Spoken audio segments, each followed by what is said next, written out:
In a land far away, there was a wealthy king named Horus who was known for his insatiable greed. His kingdom flourished with gold, gems, and abundant crops, but his avarice knew no bounds. He taxed his people heavily, taking more than he needed, and hoarded treasures in his grand palace, where he would sit alone, counting his wealth. One day, an old beggar man approached the palace gates, seeking a bit of food and shelter. The king, seeing him as a nuisance, ordered his guards to send him away. "We have no room for beggars," he declared. The man, with sad but wise eyes, warned him, "Your riches will not save you from your own heart's emptiness." That night, a fierce storm hit the kingdom. Lightning struck the palace, setting it ablaze.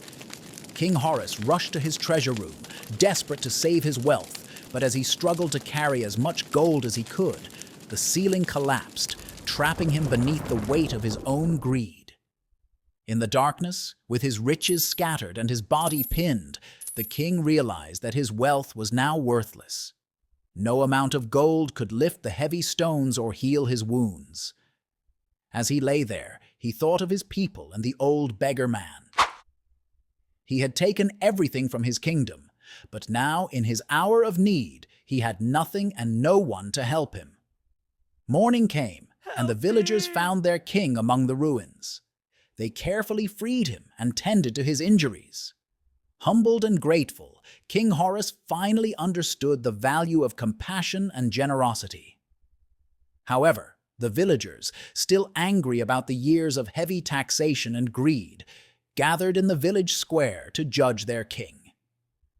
The crowd was stern and angry, surrounding the humble and remorseful King Horus. Just as the tension reached its peak, the old beggar man stepped forward. Raising his hand to calm the crowd, his wise and kind eyes met the villagers' gaze. "We must judge not with anger, but with wisdom," he said. "The king has learned his lesson. Let us give him a chance to prove his change of heart." Moved by the beggar's wisdom, the villagers agreed. From that day forward, King Horus used his wealth to rebuild the kingdom, ensuring that no one went hungry or homeless again. He became a benevolent ruler, remembered for the hard lesson that transformed his heart.